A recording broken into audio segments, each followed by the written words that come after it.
좋으신 아버지 하나님 너무나 감사합니다. 귀한 시간 함께 모여 하나님께 예배하는 주님께 모든 성도님들을 하나님 축복하여 주시고 우리가 찬양하며 마음을 열리며 기도를 통하여 마음을 채우고 말씀을 통하여 우리 마음을 채우는 귀한 복된 시간 될 수 있도록 하나님 함께하여 주셔서 감사드리며 우리 찬양 받으시며 살아계신 예수님의 이름으로 감사하며 기도합니다. 아멘.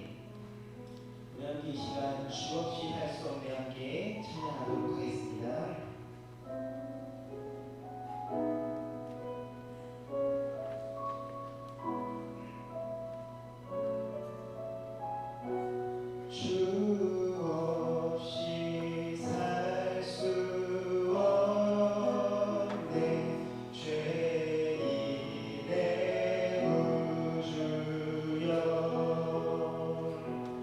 그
주님 예수 발레리사 내 손잡.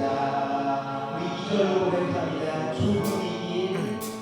좁은 길 진리의 길 주님 가신 그의 길 힘이 들고 어려워도 찬송하며 갑니다.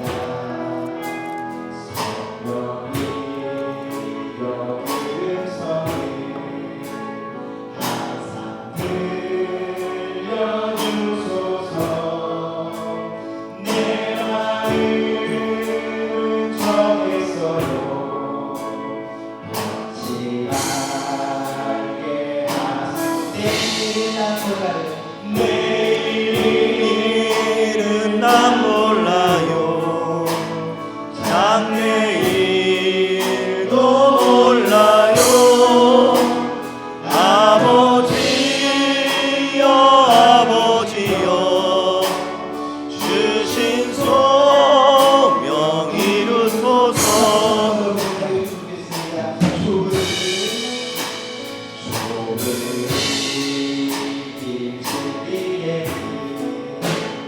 주님 가신 그의 길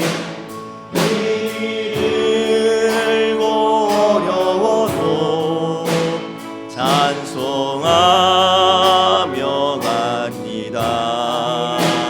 성령이 연의 규성을 항상 들려주소서. 내 마음은 정했어요. 멈지 말게 하소서. 내일은 난 몰라요. 장래일도 몰라요. 아버지여 아버지여 주신 소명 이루소서. 내일은 난 몰라요. 장래일도 몰라요. 아버지여 아버지여 주신 소명 이루소서. 내일은 난 몰라요. 장래일도 몰라요. 아버지여 아버지여 주신 소명 이루소서. 아멘. 이렇게 예배를 나가도록 하겠습니다. 내가 죽지 않고 살아서 여호와께서 하시는 일을 선포하리로다. 여호와께서 나를 심히 경책하셨어도 죽음에는 넘기지 아니하셨도다. 내게 의의 문들을 열지어다. 내가 그리로 들어가서 여호와께 감사하리로다. 아멘.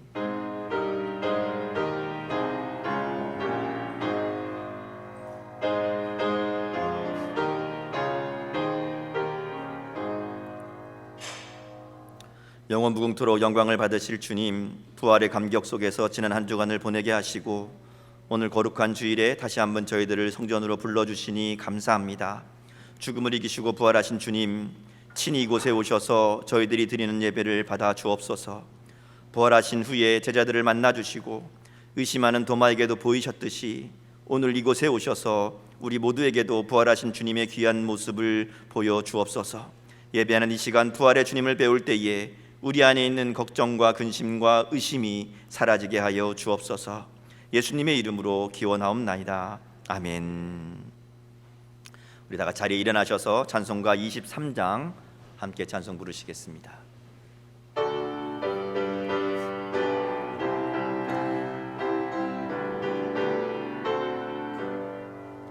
마님이 내게 있으면 그 있다가 지 하시고 내 구주 주시는 종을 늘 찬송하겠네. 내 은혜로신 하나님 날 도와주시고 그 크신 영광 널리 펴 다 알게 하소서. 내 주의 귀한 이름이 날 위로하시고 이 귀의 음악 같으니 참이락 되도다. 내 죄의 권세 깨뜨려 그 결박 푸시고 이 추한 마음을 비로소 곧 정케 하셨네.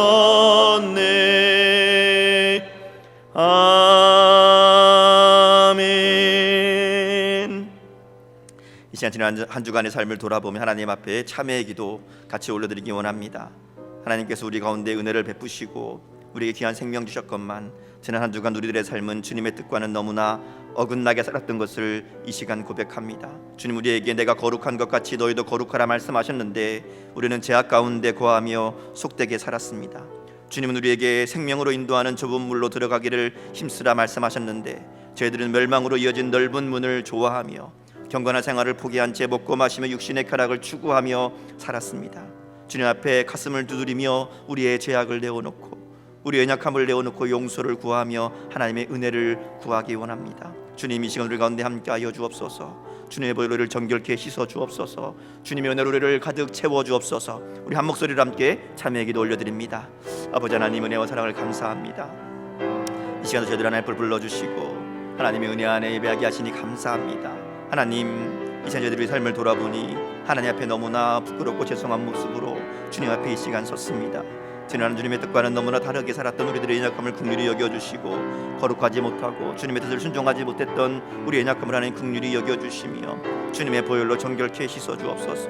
이 시간 가슴을 두드리며 주님 앞에 우리의 모든 죄악을 고백하며 회개하오니 아버지 하나님 용서하여 주시고 주님의 은혜로 주님의 성령으로 새롭게 하시는 귀한 은혜의 시간, 축복의 시간 될 수 있도록 하나님 함께하여 주옵소서. 여호와께서 말씀하시되 오라 우리가 서로 변론하자. 너희의 죄가 주홍 같을지라도 눈과 같이 희어질 것이요 진흥같이 붉을지라도 양털같이 희게 되리라. 아멘.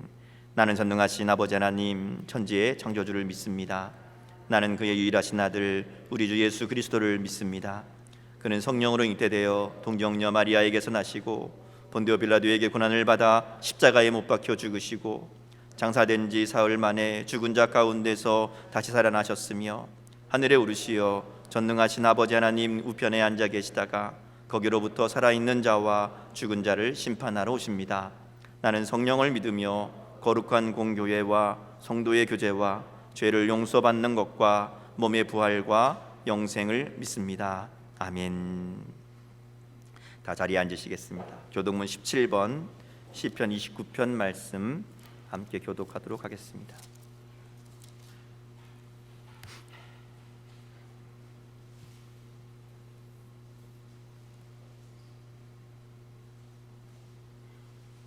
교독문 17번 시편 29편 말씀입니다. 너희 권능 있는 자들아 영광과 능력을 여호와께 돌리고 돌릴지어다.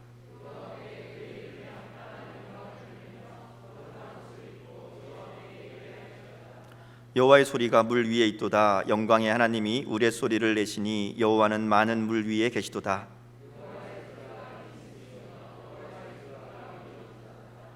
여호와의 소리가 백향목을 꺾으시며 여호와께서 레바논 백향목을 꺾어 부수시도다.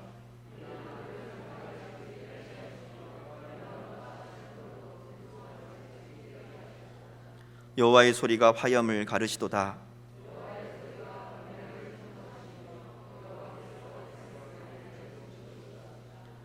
여호와의 소리가 암사슴을 낙태하게 하시고 삼림을 말갛게 벗기시니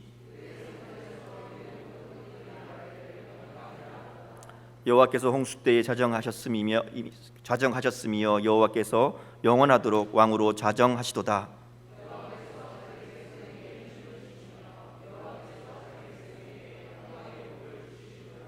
아멘. 찬송가 438장 함께 찬송 부르시겠습니다.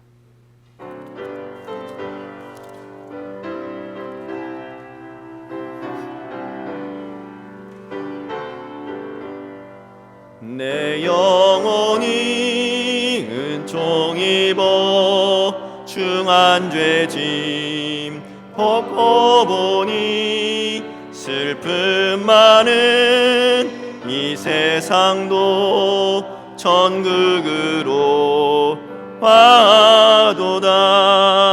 할렐루야 찬양하세.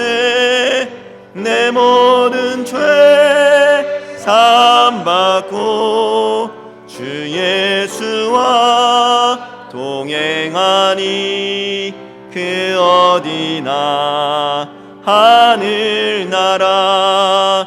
주의 얼굴 뵙기 전에 멀리 뵈던 하늘나라 내 마음속에 이루어지니 날로 날로 가깝도다.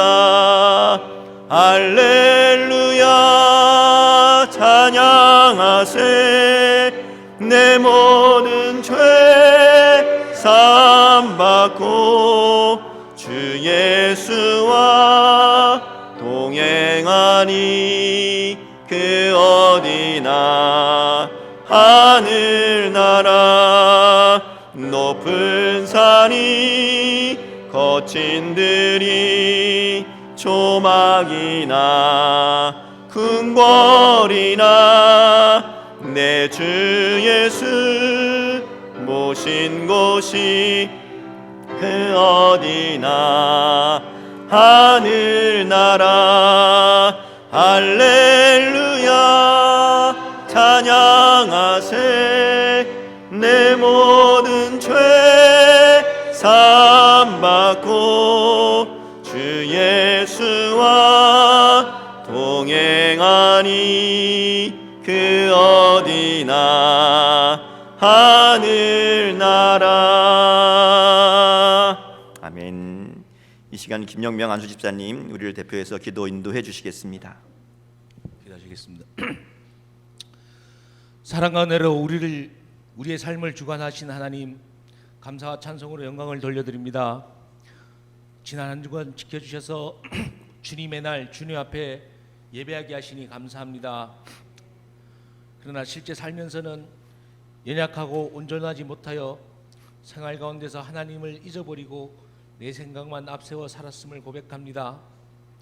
나의 우상을 만들고 그 우상을 쫓아가는 모습임을 고백합니다. 하나님 용서하여 주시옵소서. 살아가면서 창조주 하나님, 구원의 주 예수님, 함께 하시는 성령님, 삼위일체의 하나님을 깊이 생각하며 말씀대로 살고 세상의 소금과 빛으로 살아가는 우리가 되겠습니다. 하나님 도와주시옵소서.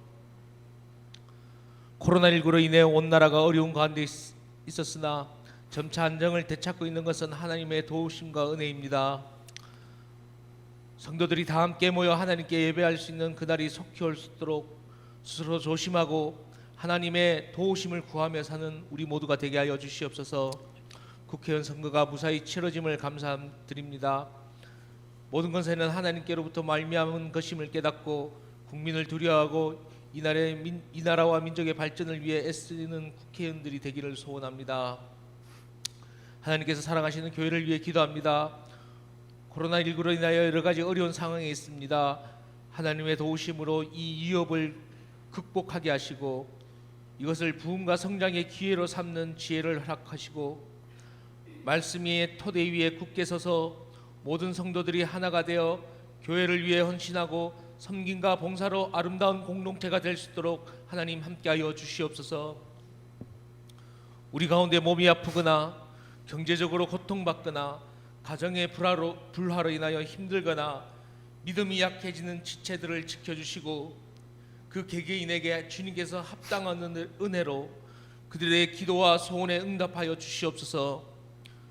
우리 모두는 그 지체들을 찾아서 위로하며 위에서 기도할 줄 아는 좋은 교회의 모습으로 성장할 수 있도록 도와주시옵소서. 오늘 모여 예배하든지 온라인으로 예배하든지 우리 모두가 영과 진리로 드리는 예배가 될 수 있도록 우리의 심령을 새롭게 하여 주시고 기쁨과 감사가 있는 예배가 되도록 도와주시옵소서. 하나님의 말씀이 담대하게 선포될 수 있도록 목사님을 붙잡아 주시고 찬양을 준비하여 영광 돌리는 다윗 찬양단을 축복하여 주시옵소서.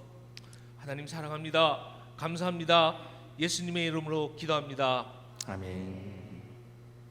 하늘에 계신 우리 아버지, 아버지의 이름을 거룩하게 하시며 아버지의 나라가 오게 하시며 아버지의 뜻이 하늘에서와 같이 이 땅에서도 이루어지게 하소서.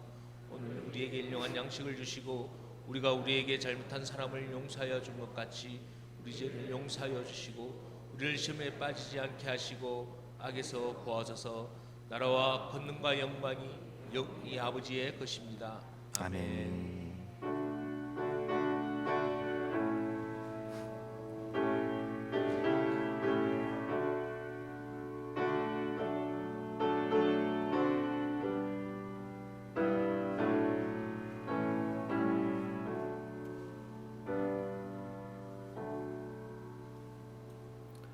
오늘도 복된 주일을 맞아 예배 참석하신 여러분들에게 하나님의 은혜와 축복이 함께 하시기를 주님의 이름으로 축복합니다.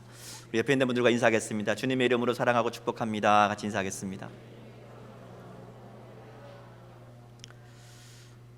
네, 광고 말씀드리겠습니다. 저희가 한 영혼을 품는 태신자 작정을 위해서 계속해서 기도하며 준비하고 있습니다.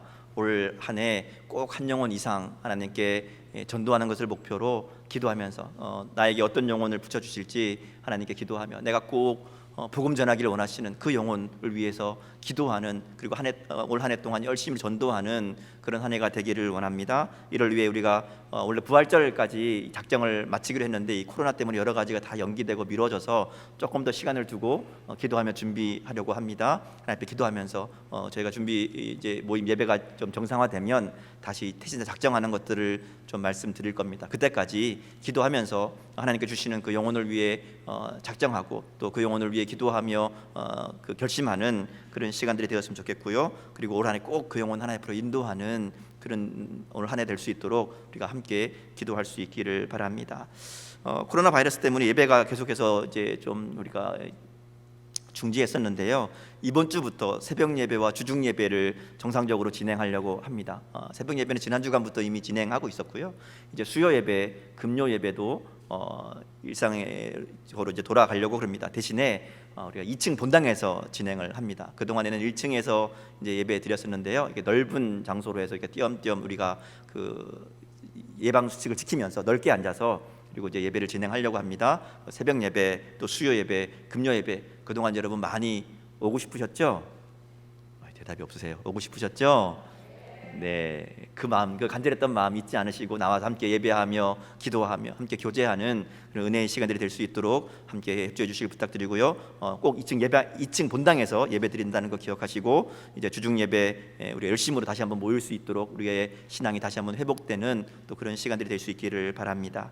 주일 예배는 일단 다음 주까지 오늘과 같은 방식으로 그동안 진행했던 대로 9시에는 이곳 예배당에서 예배를 드려서 녹화를 하고요. 11시에는 오지 못하시는 분들이 영상으로 예배 드릴 수 있도록 그렇게 다음 주까지는 일단 4월 말까지 진행을 하려고 합니다. 그 다음 일정은 제가 또 장로님들과 상의해서 당의해서 결정해서 말씀을 드리려고 하는데요. 제가 기도하고 바라기는 5월 첫 주부터는 좀 우리가 정상적으로 뭐 점심 식사까지는 못하더라도 오전 예배는 좀 제대로 드릴 수 있는 그런 상황이 되었으면 좋겠다 하는 기대와 바람을 가지고 기도하고 있습니다. 여러분도 함께 기도해 주시고 우리 예배가 물론 뭐 어떻게 예배 드리든지 하나님께 예배하는 건 똑같지만 그러나 또 예배에 참석하는 우리 마음이 다르기 때문에 또 예배에 참석하는 우리의 어떤 인간적인 모습들이 또 있기 때문에 하나님께서 또 우리가 함께 예배하고 교제하는 우리의 이 감사함을 다시 한번 회복할 수 있도록 우리에게 은혜 주시기를 원하는 마음으로 또 잘 준비될 수 있도록 함께 기도해 주시며 협조해 주시기를 부탁드립니다. 매일 성경 5호로 6호로 5, 6호로가 나왔습니다. 우리 구역장님들은 받아가셔서 구역 식구들에게 잘 전달해 주셔서 말씀 묵상이 잘 진행될 수 있도록, 요즘같이 더 모이기 힘든 때에 더 말씀 가운데 우리가 붙들림 받을 수 있도록 이 일에 더 적극적으로 협조해 주시기를 부탁을 드립니다. 우리 함께 예배 있는 분들 바라보시며 축복하며 찬양하겠습니다. 하나님의 평강이 우리의 삶 가운데 함께하기 원합니다. 축복하는 마음으로 또 옆에 있는 분들 바라보시며 우리의 삶 속에 하나님 주시는 평강으로 우리의 두려움도 근심도 걱정도 염려도 다 물러가는 하나님 귀한 은혜가 가득한 복된 삶 될 수 있도록 하나님 우리 가운데 주님의 평강으로 주님의 평화로 함께하여 주옵소서. 축복하며 찬양하겠습니다. 평화 하나님의 평강이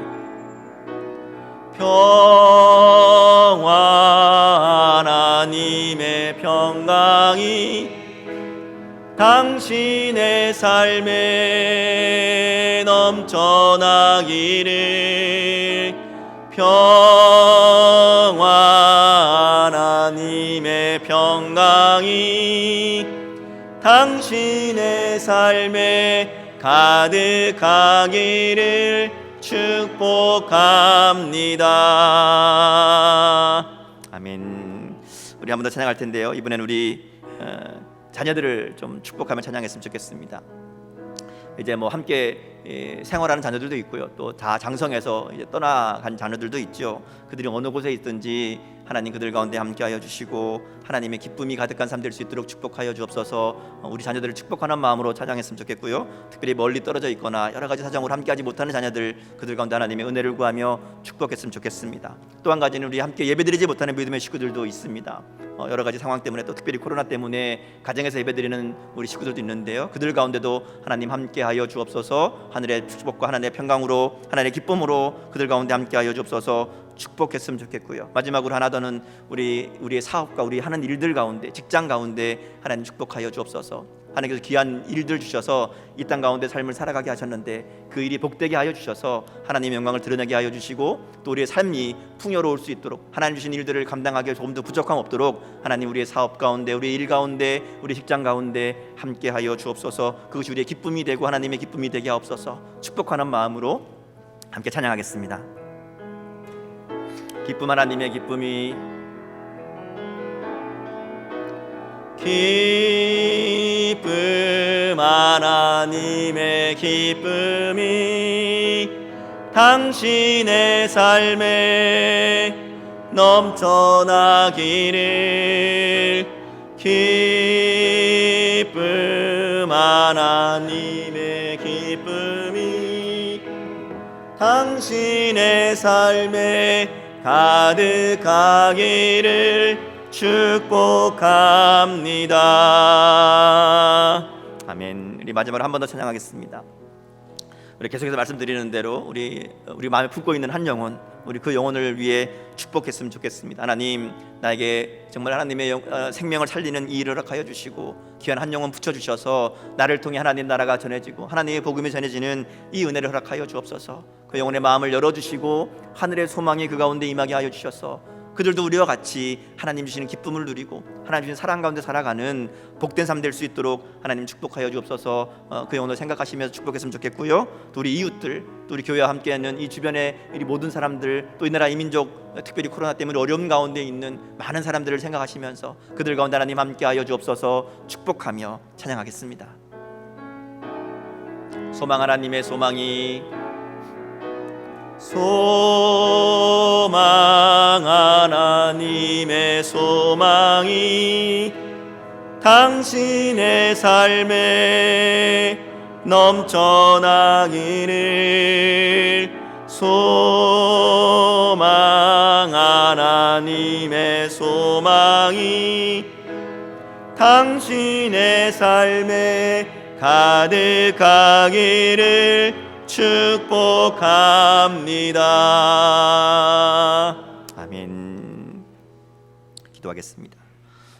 오늘도 세란을 열어주시고 주님과 동행하는 귀하고 복된 하루를 시작하게 하시니 감사합니다. 매일의 삶이 주님의 은혜가 없이면 살아갈 수 없는 인생임을 하나님 다시 한번 고백합니다. 오늘도 우리의 모든 삶이 하나님께 드려지는 예배의 삶이 되게 하여 주시고 지금도 살아 역사하시는 그 주님을 만나고 경험하는 오늘 복된 하루 될 수 있도록 하나님 축복하여 주옵소서. 전 세계가 전염병으로 인해 고통하고 어려움 가운데 있는 이 상황 속에서도 우리가 늘 감사하며 살아가는 우리의 삶 될 수 있도록 축복하여 주옵소서. 주님이 주신 것을 누리면서도 하나님을 온전히 섬기지 못하고 우리가 주인이 되어 살아가는 이 모든 죄악을 용서하여 주시고 주님의 보혈로 씻어 주옵소서. 우리의 탐욕과 교만함으로 오염되어 있는 것들이 너무나 많음을 바라봅니다. 여기저기 병들어가고 고통당하고 있는 이 땅의 모든 삶들이 하나님의 통치 아래 놓이게 하시고 다시 한번 주님의 주권이 회복되는 우리들의 삶 가운데 주님의 인도하심과 주님의 다스리심이 회복되는 우리의 삶 될 수 있도록 은혜 더하여 주옵소서. 우리의 마음과 삶을 담아드리는 헌신의 예물을 받아주시고 하나님이 우리의 삶의 주인 되심을 날마다 인정하며 고백하는 삶이 되게 하여 주셔서 하나님이 구별하시고 책임지시는 복된 인생들 다 되게 하여 주옵소서. 어둡고 혼란한 세상 가운데 빛과 소금의 사명을 다하는 우리의 삶들 되게 하여 주셔서 하나님의 영광을 드러내며 하나님의 살아계심을 나타내는 축복의 통로들로 살아가게 하옵소서. 코로나로 인해 함께 예배드리지 못하며 가정에서 예배하며 주의 전을 사모하는 믿음의 식구들을 기억하여 주시고 저들 가운데 더 큰 은혜와 축복으로 함께하여 주셔서 제한된 환경과 조건 가운데 말씀과 기도를 통해 더욱 하나님을 깊이 만나게 하시고 믿음이 성숙하고 성장하는 우리 모든 성도들이 다 되게 하여 주옵소서. 또한 세상 가운데 교회의 사명과 역할을 다시 한번 깨닫게 하셔서 우리 교회가 이 땅에 하나님이 기뻐하시는 또 하나님이 원하시는 공동체로 세워질 수 있도록 은혜를 더하여 주옵소서. 감사하며 축복하며 예수님의 이름으로 기도드립니다. 아멘. 하나님 말씀은 에스겔 35장 1절에서 15절 말씀을 함께 보겠습니다. 구약성경 에스겔 35장 1절에서 15절까지 말씀 한 절씩 교독하도록 하겠습니다.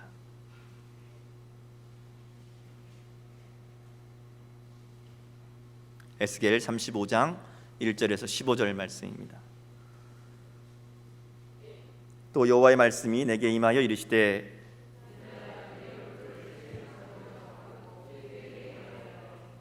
이르기를 주 여호와께서 이같이 말씀하시되 세일사나 내가 너를 대적하여 내 손을 내 위에 펴서 내가 황무지와 공포의 대상이 되게 할지라.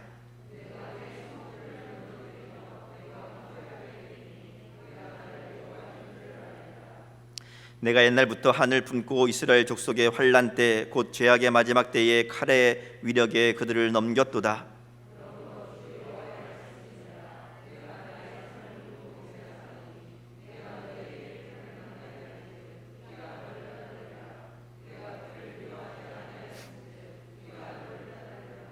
내가 세일산이 황무지와 폐허가 되게 하여 그 위에 왕래하는 자를 다 끊을지라.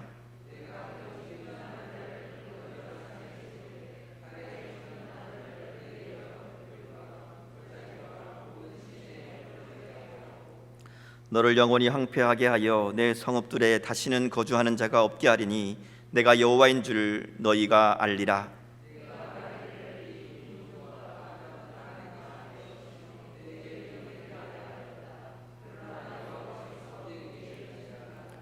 그러므로 주 여호와의 말씀이니라. 내가 나의 삶을 두고 맹세하노니 내가 그들을 미워하여 노하며 질투한 대로 내가 내게 행하여 너를 심판할 때에 그들이 나를 알게 하리라.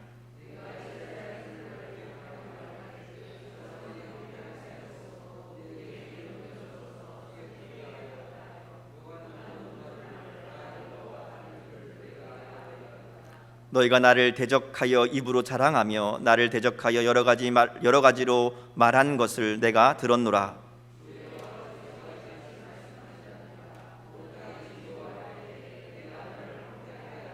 (15절) 같이 있습니다. 이스라엘 족속의 기업이 황폐함으로 내가 즐거워한 것 같이 내가 너를 황폐하게 하리라.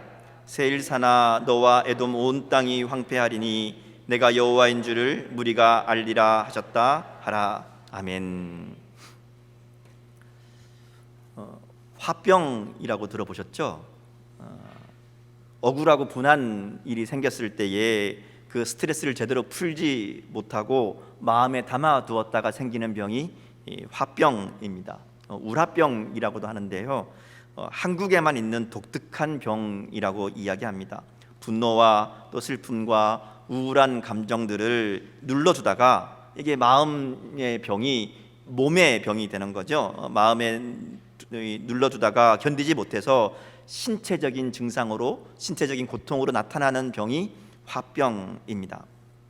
그래서 미국 정신의학회에서 이 병을 한국의 고유 문화가 만들어낸 특별한 병이다. 그래서 영어 병명도 그대로 화병으로 표기했다고 합니다. 그러니까 분노와 미움과 이 슬픔의 감정을 잘 다스리지 못하면 이게 마음의 문제로 끝나는 것이 아니라 우리의 몸에 영향을 미치게 되고 결국 우리의 인생을 망가뜨리게 된다 하는 그런 이 병이 된다는 거죠.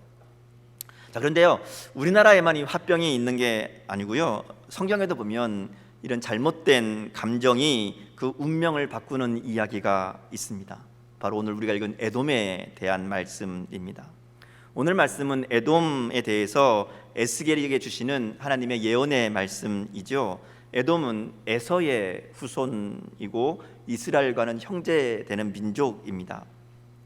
근데 이 형제 같은 에돔이 형제가 아니라 원수가 되고요, 결국 오늘 하나님의 심판의 선언을 듣게 된다는 거죠. 오늘 말씀을 통해서 그들에게 왜 이런 일이 일어났는지, 또 오늘 우리에게 주시는 하나님의 음성이 무엇인지 함께 들을 수 있기를 바랍니다. 오늘부터 우리가 에스겔 말씀을 함께 나누는데요, 지난주부터 이제 에스겔의 말씀 33장부터 시작을 했습니다. 남은 2주 동안 에스겔 후반부의 말씀을 이제 끝까지 다 보게 됩니다. 에스겔 말씀을 좀 잘 이해하기 위해서 우리가 에스겔에 대해서 간단하게 살펴보면, 에스겔은 이 남유다가 멸망하기, 완전히 망하기 한 10년쯤 전에 바벨론의 포로로 끌려간 사람들 중에 한 사람이었습니다. 에스겔은 제사장 가문의 사람이어서 바벨론에 끌려가서도 사람들에게 말하자면 존경받는 제사장의 역할을 감당했고요, 또 하나님의 뜻을 그들 가운데 선포했던 선지자이기도 합니다.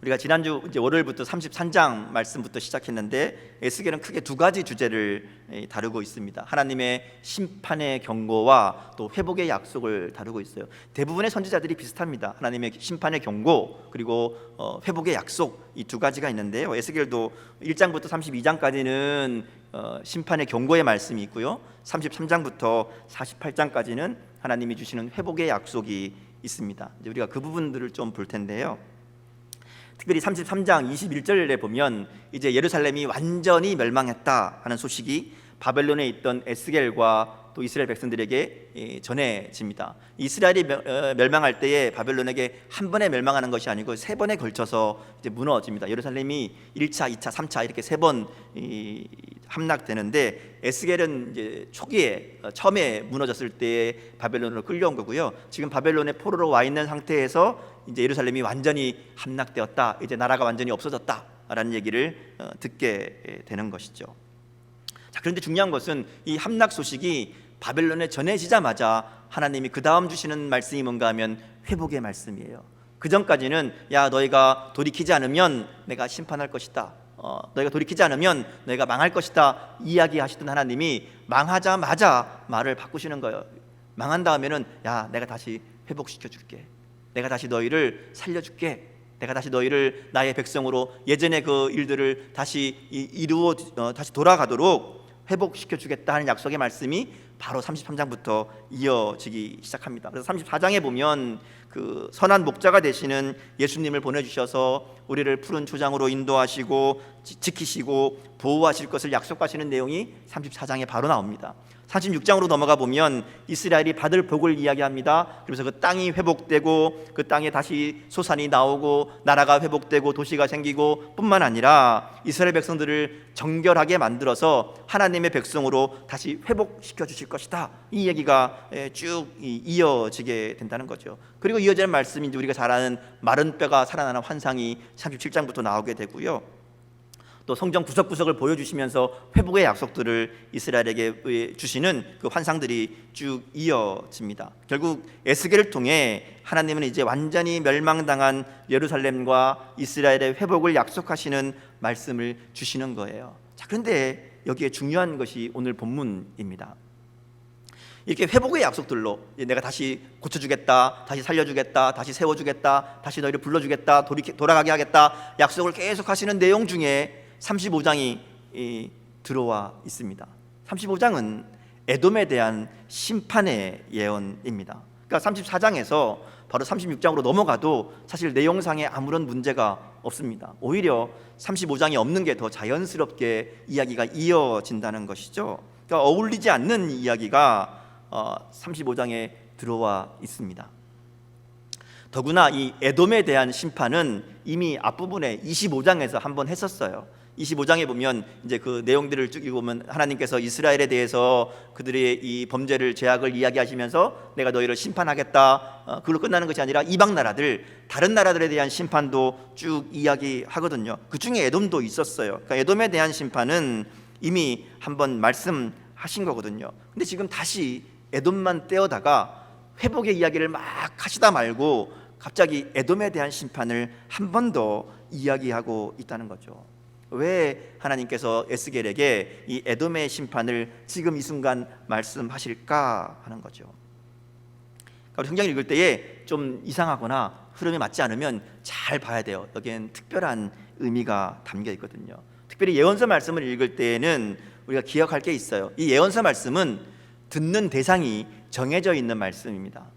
다른 말씀들 같은 경우에는 누구에게 주는 건지 정확하지 않은 말씀들도 많이 있습니다. 그런데 예언서는요, 말씀을 듣는, 그러니까 말하자면 이 말씀을 선포하는 대상이 분명히 있다는 거죠. 특정한 시대에 특정한 사람들에게 주신 말씀이 예언서 말씀입니다. 예언서 말씀을 읽을 때에는 이 말씀을 듣고 있던 사람들, 그들의 상황에 들어가서 예언자들에게서 선포되는 말씀을 들었을 그 사람들이 어떤 상황이었을까, 어떤 마음이었을까를 생각해 보며 읽으면 그 의미를 정확하게 우리가 파악할 수 있다는 거죠. 오늘 본문도 그런 의미에서 보면 이제 에돔의 심판을 이렇게 강조하시는 것은 지금 이 이야기를 듣고 있는 사람들이 바벨론의 포로로 끌려와 있는 이스라엘 백성들이라는 것을 생각해 보면 된다는 거죠. 왜 이들에게 에돔의 심판을 이야기하실까? 그것은 이스라엘의 회복과 대비하기 위해서 하나님께서 에돔의 심판을 이야기하는 것으로 볼 수 있습니다.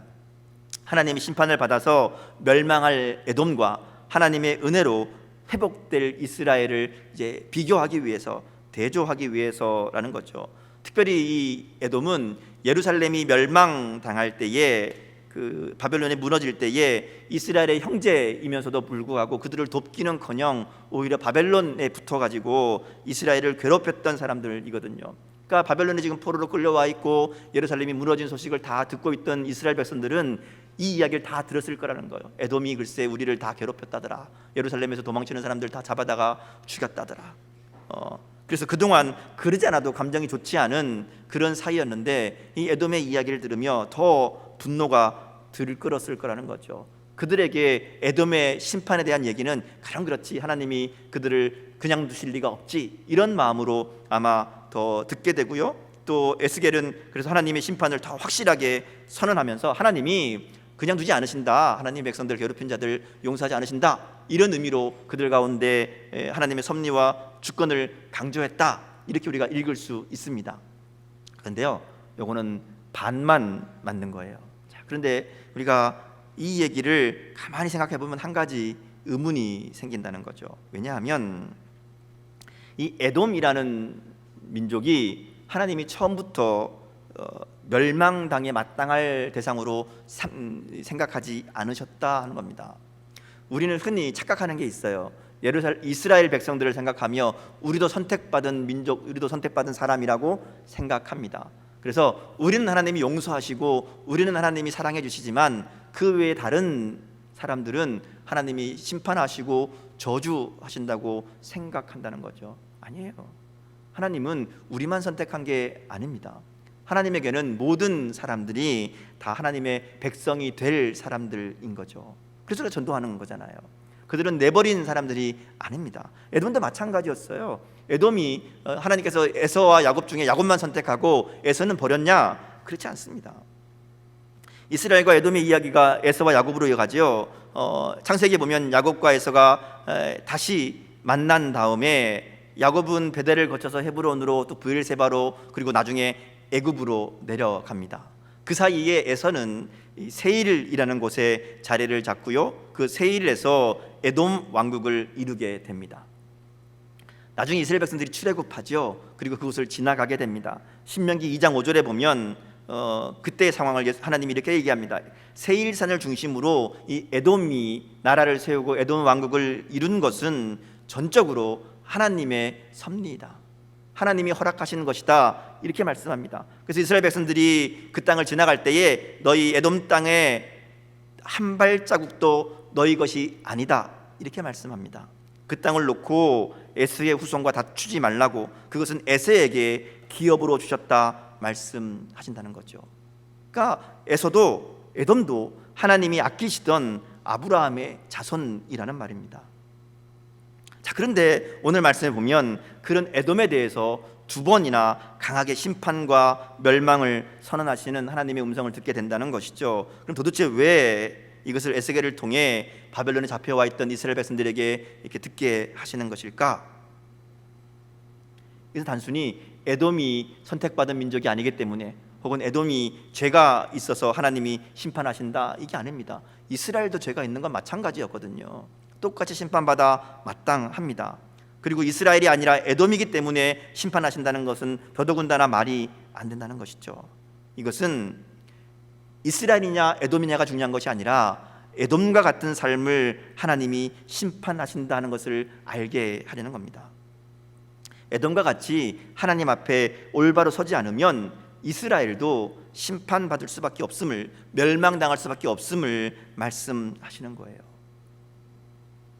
그러니까 우리들도 오늘 이 말씀을 보면서 우리에게 에돔과 같은 삶의 모습이 있다면 하나님의 심판을 받을 수밖에 없는 것을 깨닫고 돌이키라는 말씀인 것이죠. 오늘 에돔의 모습을 보면서 하나님이 그토록 진노하시는, 이들을 멸망시키시려고 하시는 이유를 찾아볼 수 있습니다. 왜냐하면 하나님께서요, 이 에스겔에게 이야기를 말씀을 주시면서 그 이유를 하나하나 알려주시거든요. 첫 번째로 우리가 볼 수 있는 것은 그들의 잔인함 때문이다 이야기합니다. 5절 말씀에 보면 예루살렘이 바벨론에 의해서 멸망당할 때에 에돔이 어떤 일을 했는지를 기록하고 있습니다. 실제로 바벨론이 예루살렘을 포위하고 한 1년 넘게 그들이 이제 이 봉쇄하고 있었죠. 이 예루살렘 안에는 막혀 있으니까, 포위되어 있으니까 점점 식량도 떨어지고 물자도 떨어져 갑니다. 나중에 보면 식량이 떨어져서 사람의 시체를 먹는 일들까지 일어나는 그런 상상할 수 없는 비참함이 그들 가운데 있게 되지요. 나중에 몇몇 사람들이 여기서 굶어 죽는 거나 나가서 바벨론의 손에 죽는 거나 마찬가지니까 도망이라도 쳐보자, 탈출이라도 해보자 나간 사람들이 있었어요. 근데 그들이 도망쳤을 때에 그들을 사로잡고 혹은 그들을 죽이고 그들을 바벨론에 넘기고 그들을 괴롭혔던 사람들이 에돔 사람들이었다는 거죠. 에돔 사람들이 그 주변에 있다가 이스라엘 사람들이 나오면 그 힘없고 도망치는 사람들을 붙잡아다가 죽이거나 때리거나 괴롭히고 바벨론에 넘기고 폭행과 만행을 저질렀다 하는 거죠. 그 하나님 그 얘기하시는 거예요. 너희가 그렇게 이스라엘 백성에게 향한 잔인함을 이야기하면서 네가 옛날부터 한을 품고 있었다 이렇게 얘기합니다. 5절에 보면 내가 옛날부터 한을 품고 이스라엘의 족속의 환난 때에 이렇게 얘기하죠. 한을 품고 있었다. 우리가 하나님께서 이 에돔과 에돔은 에서와 야곱의 다툼으로 시작된 문제를 한으로 품고 있었다 이렇게 얘기하는 거예요. 한이란 말이 우리가 잘 아는 말이긴 한데 사실 성경의 의미로 보면 조금 적절하지 않은 의미가 있기도 합니다. 왜냐하면 한 그러면 왠지 억울하고 왠지 부당한 일을 당해서 내가 좀 이렇게 잘못된 그런 일들을 당하기 때문에 마음속에 이 응어리가 진 것이 한으로 생각을 하잖아요. 근데 약간 정당한 한을 품은 사람이 오히려 좀 불쌍한 이런 느낌을 주는데요. 오늘 본문에 나오는 에돔의 상황은 그런 내용이 아니죠. 억울한 일이 아니라 그들이 이스라엘에 대해서 잘못된 마음, 잘못된 미움을 가지고 있었다. 그래서 원래의 의미를 좀 보면 적의라고 봅니다. 그러니까 증오심을 가지고 있었다 이렇게 표현하는 게 더 적절할 수 있습니다. 하나님은 그들에게 이스라엘을 향한 끝없는 증오심이 있었기 때문이다라고 말씀하는 거예요. 창세기 33장에 보면 에서와 야곱이 화해하는 장면이 나오죠. 근데 화해를 하긴 했는데 그들의 문제가 원만히 해결된 것은 아니었습니다.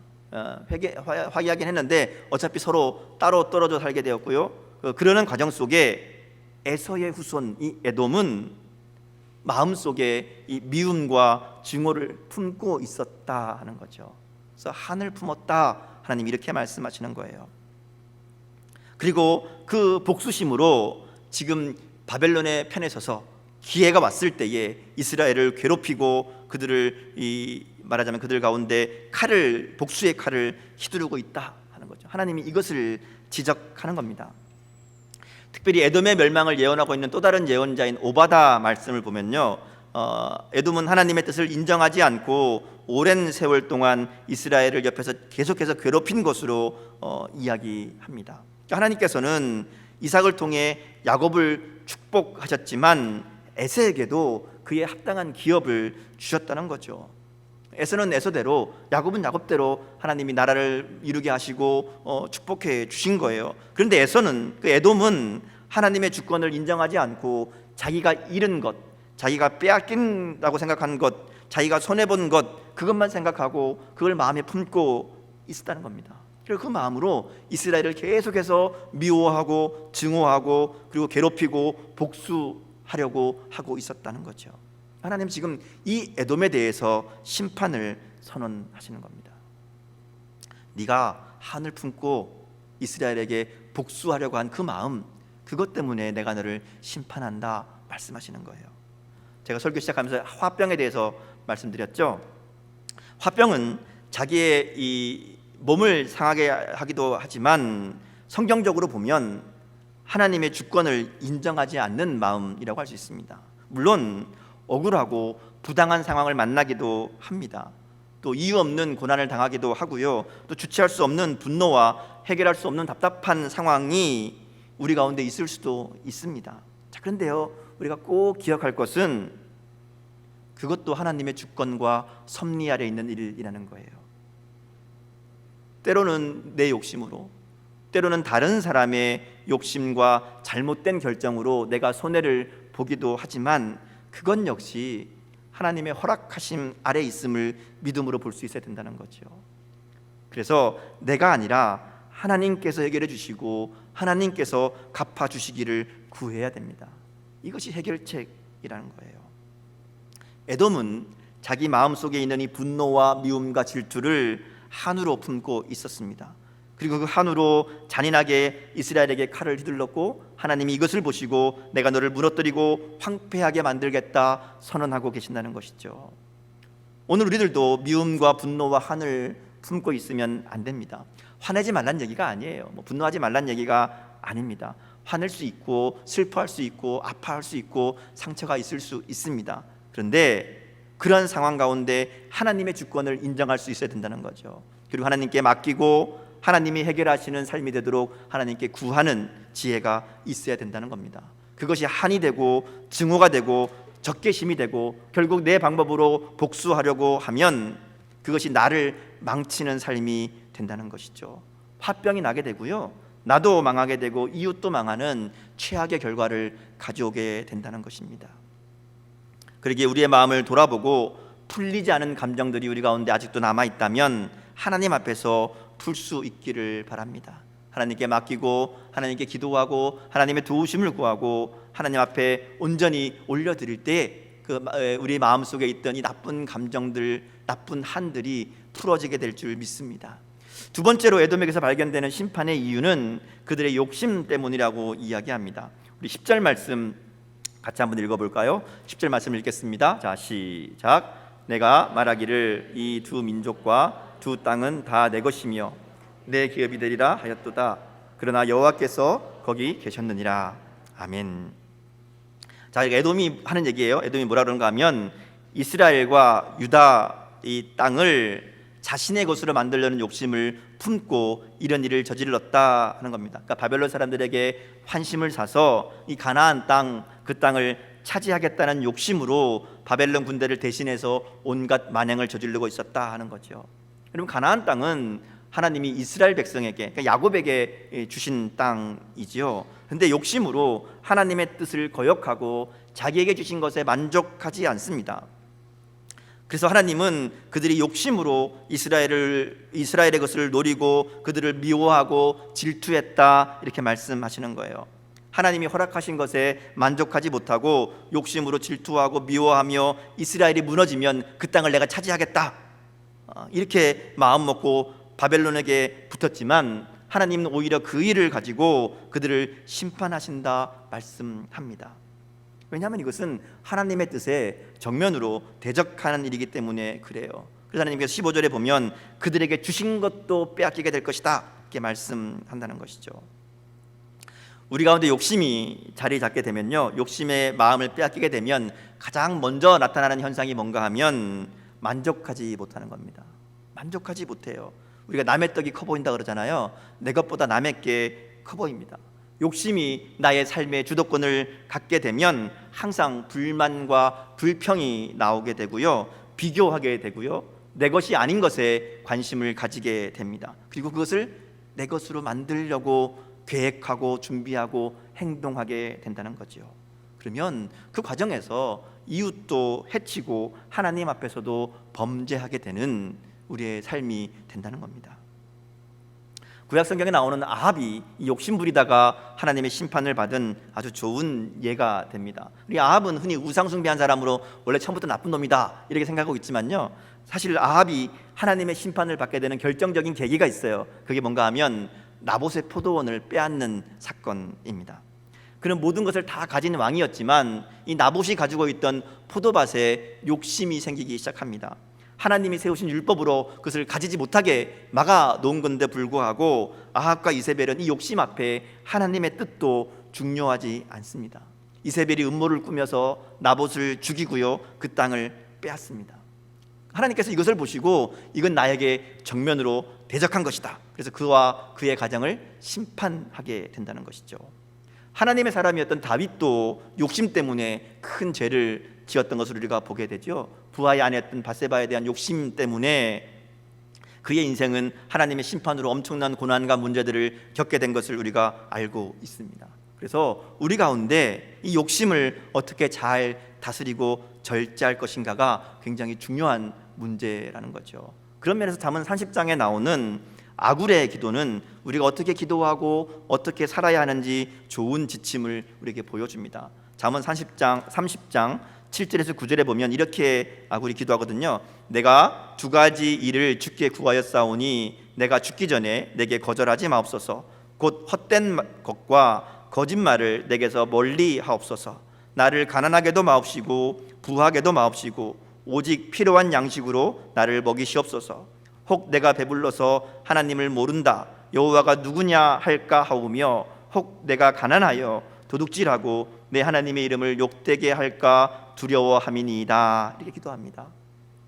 이 기도가 우리의 기도가 되어서 헛된 욕심으로부터 우리의 마음과 생각을 지킬 수 있기를 주님의 이름으로 축복합니다. 마지막 세 번째, 에돔이 심판받는 이유는 그들의 말 때문이다라고 얘기합니다. 12절 13절 말씀을 보면요, 그들이 한 말을 하나님이 다 들었다 이렇게 말씀하세요. 하나님이 니들이 한 얘기 내가 다 듣고 있었다. 좀 더 쉬운 표현으로 된 세번역 성경으로 읽으면 이렇게 됩니다. 네가 또 이스라엘의 산을 가리켜 말하기를 저 산들이 황폐해졌으니 너희의 것이 되었다고 말하며 조롱하였지만 내가 너희에게 보복하는 날 너는 내가 조롱하는 소리를 내가 다 들었다는 것을 알게 될 것이다. 너희가 입을 벌려 나를 거슬려 허풍을 떨고 나를 거슬러 빈정대는 말을 내가 직접 들었다. 하나님 이렇게 말씀하세요. 한마디로 얘기하면 그들이 이스라엘을 조롱하고 하나님을 조롱했다 하는 거죠. 그리고 그들의 말을 하나님이 듣고 계셨다 이렇게 말씀합니다. 결국 에돔의 이 잘못을 정리해 보면 그들은 에서와 야곱의 시대부터 마음에 한을 품고 이스라엘을 미워하고 질투하며 자신들의 욕심을 따라 이스라엘을 괴롭혔고 하나님을 무시하고 하나님을 조롱한 겁니다. 결국 그들의 이러한 말과 행동은 그들 마음속에 이 한으로 남은 오랜 감정을 해결하지 못한 결과였고, 이것은 하나님의 살아계심을, 하나님의 전능하심을, 하나님이 이 땅을 다스리고 계심을 인정하지 않는, 하나님의 주권자이심을 인정하지 않는 것이었다 이렇게 말씀하시는 거예요. 그래서 하나님은 에돔의 말을 통해서 그들이 하고 있는 말들을 통해 그들을 진단하시는 거예요. 그들의 마음을 아시는 거예요. 그들이 하는 모든 말을 여호와가 들은 것을 네가 알 것이다, 알리로다 이렇게 말씀하신다는 겁니다. 이것은 오늘 우리의 말과 생각을 하나님이 듣고 계신다 하는 것이죠. 그래서 하나님께서 그들에게 들려주시는 하나님의 메시지가 있습니다. 오늘 말씀의 핵심인데요, 10절 하반절 말씀이 하나님 뭐라 하시는가 하면 그러나 여호와께서 거기에 계셨느니라. 여호와께서 거기에 계셨다. 여기서 거기는 예루살렘이겠죠. 이스라엘 백성들이 환난을 당하는 현장입니다. 근데 거기만이 아니에요. 하나님은 지금 에스겔과 함께 바벨론에 끌려온 이스라엘 백성들이 있는 거기에도 계셨고요. 에돔이 하나님은 바벨론 신에게 지고 예루살렘을 버렸다 조롱하던 그 순간에도 거기에 계셨다 하는 말입니다. 결국 우리가 에돔처럼 마음에 한을 품고 누군가를 미워하고 욕심을 부리고 빼앗고 질투하는 것도, 함부로 말하고 욕하고 비난하는 것도 결국은 하나님이 거기에 계시지 않다고 생각하기 때문이라는 것이죠. 하나님이 거기 계시지 않다. 하나님은 여기 계시지 않는다. 하나님은 듣지 않으신다. 하나님은 모르신다. 그러니까 미워하고 욕하고 욕심 부리고 그러잖아요.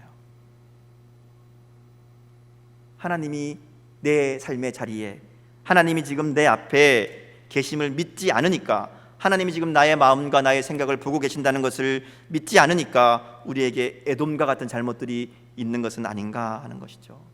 그러니까 에돔이 심판받는 이유를 한마디로 얘기하면 하나님을 인정하지 않는 거예요. 하나님이 거기 계신 것을 믿지 않는 거예요. 하나님이 하나님 되심을 믿지 않는 겁니다.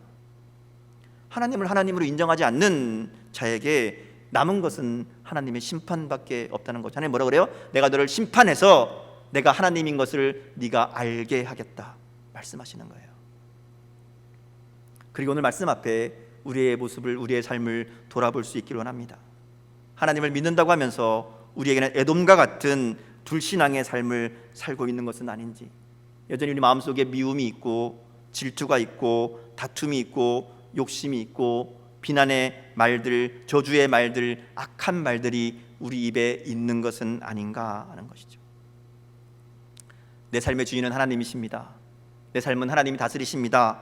그렇게 말하면서도 실제로 우리는 하나님은 여기 계시지 않는다 생각하고 살고 있는 것은 아닌가 하는 것이죠. 여러분의 말, 여러분의 마음속 한번 생각해 보세요. 하나님이 지금 내 마음, 내 말을 듣고 계시고 보고 계시다면 뭐라 그러실까? 하나님이 내 삶의 주인이시고 하나님이 나의 삶을 다스리신다는 믿음이 있다면 우리의 삶이 달라져야 됩니다. 우리의 말이 달라져야죠. 감사와 찬양이 있고 기도와 말씀이 있고 사랑과 용서가 있고 화해와 축복이 있어야 됩니다. 억울한 마음, 상처받은 마음, 아픈 마음들 하나님께 맡겨드리고 하나님의 위로와 갚아주심으로 회복의 은혜를 누릴 수 있기를 주님의 이름으로 축복합니다. 그리고 오늘 우리의 삶에 에돔과 같은 모습이 있다면 회개하고 돌이켜야 됩니다. 에돔을 향한 하나님의 이 심판의 경고를 나를 향한 하나님의 음성으로 듣고 바르게 응답하는 그런 저와 여러분의 삶이 될 수 있기를 주님의 이름으로 축복합니다. 함께 기도할까요? 우리 마음 눈을 감고 조용히 우리의 모습을 돌아보며 기도하겠습니다. 하나님 앞에 겸손하게 그리고 솔직하게 우리의 모습을 내어놓고, 하나님, 내가 하나님을 믿는다고 하면서, 내가 하나님을 따른다고 하면서 내 삶 속에 에돔과 같은 모습이 있음을 하나님 고백합니다. 하나님께서 나의 마음속을 보시고 깨닫게 하여 주시고, 우리 마음속에 남아있는 한이 있다면, 우리 마음속에 남아있는 잘못된 감정들이 있다면, 미움이 있다면, 질투가 있다면 하나님 다 가져가 주시고 주님의 은혜로, 주님의 사랑으로 회복시켜 주시고, 내 마음속에 헛된 욕심이 있다면 하나님 그것도 깨닫게 하여 주셔서 하나님 주신 것에 감사하며 만족하며 하나님 은혜 가운데 살아가는 삶 될 수 있도록 하나님 함께 하여 주옵소서. 나의 말 가운데 하나님 기뻐하지 않는 말들이 있다면 하나님 그것도 깨닫게 하여 주시고, 주님 내 입술을 주장하여 주셔서 감사의 고백만, 찬양의 고백만, 기쁨의 고백만, 축복의 고백만 나올 수 있도록 하나님 내 입술을 주장하여 주옵소서. 그래서 하나님이 내 삶의 이 자리 나와 함께 계시고 나의 삶을 주관하시고 나의 삶을 붙들고 계시다는 이 믿음으로 하나님 우리가 하나님 앞에 살아갈 수 있도록 은혜 도와여 주옵소서. 우리의 모습을 돌아보며 함께 기도합니다. 아버지 하나님 은혜를 더하여 주옵소서. 주님 긍휼히 여겨 주옵소서.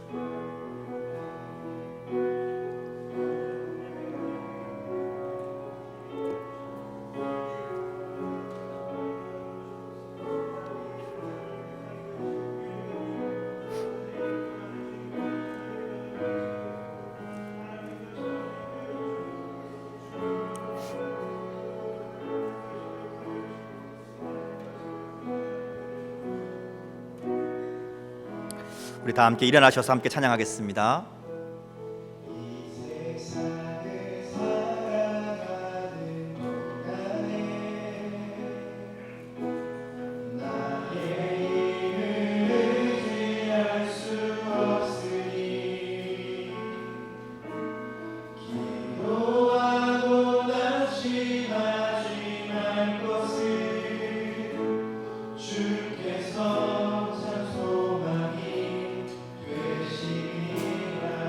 주의 길을 걸어가는 동안에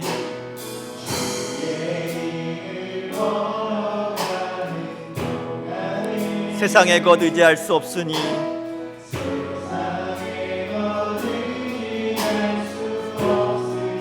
감사하고 낙심하지 말 것은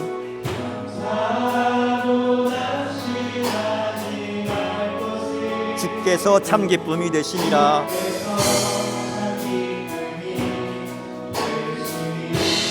하나님의 꿈이 나의 비전이 되고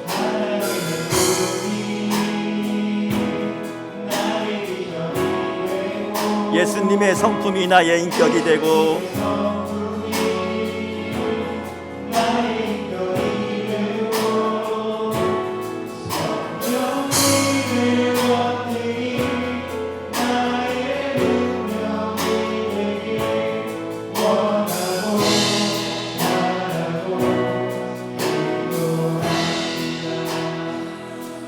우리가 이 지난 그 고난 주간에 함께 특별 새벽 기도하면서 불렀던 찬양인데요.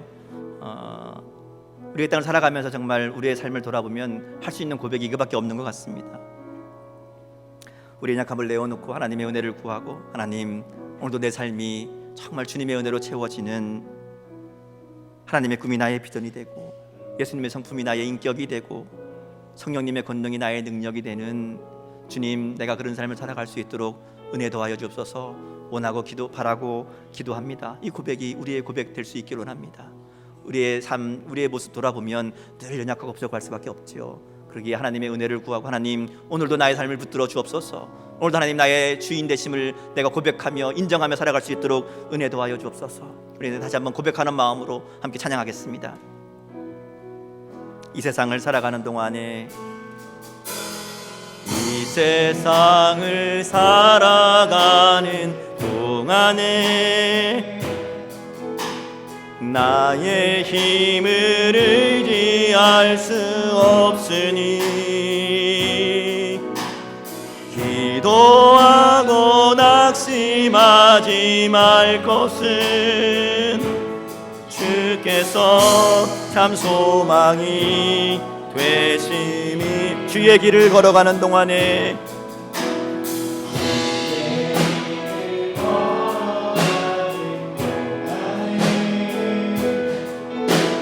세상의 것 의지할 수 없으니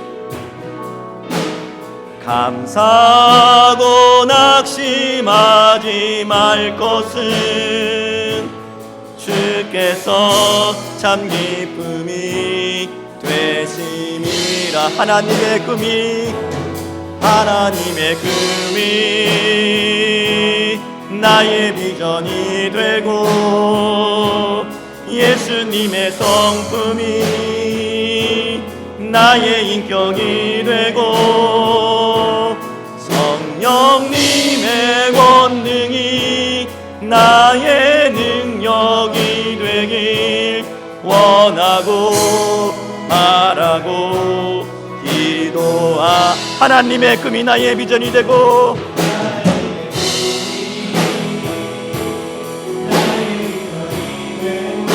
예수님의 성품이 나의 인격이 되고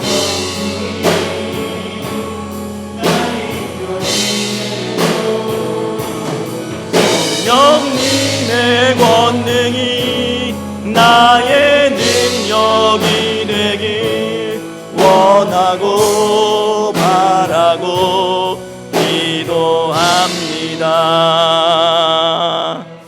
아멘. 기도하겠습니다. 하나님, 부활의 영광과 능력이 우리 안에 가득하게 하옵소서. 교회의 생명인 예배가 어디서든지 드려지고 예배의 축복과 우리의 삶이 머무는 곳에 하나님의 축복과 은혜가 온전히 흘러가게 하옵소서. 개인의 삶과 가정과 학교와 직장이 하나님의 영광만 가득한 땅이 될 수 있도록 은혜 더하여 주옵소서. 부활하신 주님, 십자가의 사랑과 부활의 능력으로 이 땅을 덮으시고 치료하여 주옵소서. 온 세상이 바이러스 때문에 어려움 가운데 있습니다. 감염 환자들을 치유하시고 의료진에게 힘을 더하여 주옵소서. 우리의 일상이 회복되게 하여 주시고 마음껏 다닐 수 있으며 마음껏 예배할 수 있는 우리의 삶 될 수 있도록 은혜 더하여 주옵소서. 만물이 소생하는 부활의 계절에 죽음을 이기는 부활의 능력으로 바이러스가 물러가게 하시고 교회와 성도들에게 부활의 능력으로 충만하게 하여 주옵소서. 세상의 유혹과 핍박에 흔들리거나 주눅들지 않고 더욱 당당하게 믿음 가운데 승리하게 하여 주옵소서. 주님도 지금도 우리와 함께 계셔서 우리의 기도를 들으시며 응답하시는 하나님께 감사와 영광을 드립니다. 오늘도 우리 인생 거기에 계시는 여호와 삼마의 하나님을 보는 믿음의 눈을 열어주셔서 지금 이곳에 우리와 함께 계시는 임마누엘의 예수님과 동행하는 삶이 되게 하여 주옵소서. 우리의 마음과 감정을 믿음 가운데 잘 다스리며 입술을 조심하고 생각을 주의하여 주님을 의지하며 세상에 하나님의 참 하나님 되심을 증거하고 나누는 우리 인생 될 수 있도록 은혜 더하여 주옵소서. 이제는 우리 주 예수 그리스도의 은혜와 하나님 아버지의 사랑하심과 성령님이 인도하시며 함께하시고 역사하심이 이 자리에 함께한 믿음의 백성들과 또 가정에서 영상을 통해 예배하는 모든 성도들 위해 지금부터 영원까지 함께하시기를 간절히 축원하옵나이다. 아멘.